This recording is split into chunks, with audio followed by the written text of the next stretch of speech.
عمر بن خطاب رضی اللہ عنہ بیان فرماتے ہیں امرنا رسول اللہ صلی اللہ علیہ وسلم یوما ان نتصدق، اللہ کے رسول نے ہمیں حکم دیا کہ ہم صدقہ جمع کریں. فوافق ذلك مالا عندي فقلت اليوم اسبق ابا بکر ان سبقته یوما.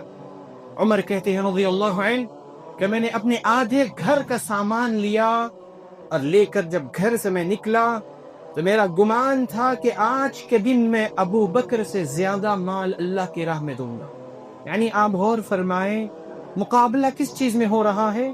مقابلہ یہ نہیں ہے کہ فلاں کے پاس 2 بنگلے ہیں میرے 3 کیسے ہو جائے، اور مقابلہ یہ نہیں ہے کہ فلاں عہدے پر بیٹھا ہوا ہے میں کیسے اس عہدے پر بیٹھوں. لا واللہ العظیم، مقابلہ عبادت کا ہے، مقابلہ آخرت کا ہے.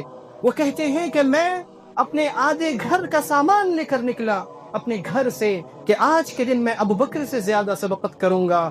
میں دیکھ رہا ہوں کہ میں تو آدھے گھر کا سامان لے کے آیا، ابو بکر اپنے سارے گھر کا سامان لے کر آ گئے. اللہ کے نبی نے ان سے سوال کیا کہ ابو بکر آپ نے گھر میں کیا چھوڑا؟ وہ کہتے ہیں اللہ کے رسول میں نے اپنے گھر میں اللہ اور اس کے رسول کے دین کو چھوڑا. اللہ اکبر. اس کے بعد قلت لا اسابقك الى شيء ابدا.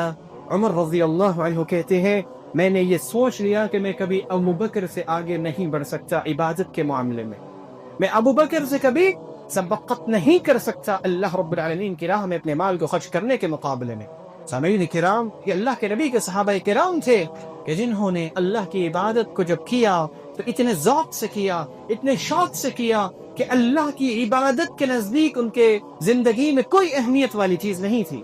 سب سے زیادہ اگر کوئی چیز معنی رکھتی تھی تو ان کی زندگیوں میں اللہ کی عبادت معنی رکھتی تھی. اور اب انسان کے نزدیک سب سے کم تر اگر کوئی چیز ہے تو وہ اللہ کی عبادت ہے. انسان عبادت کب کرتا ہے؟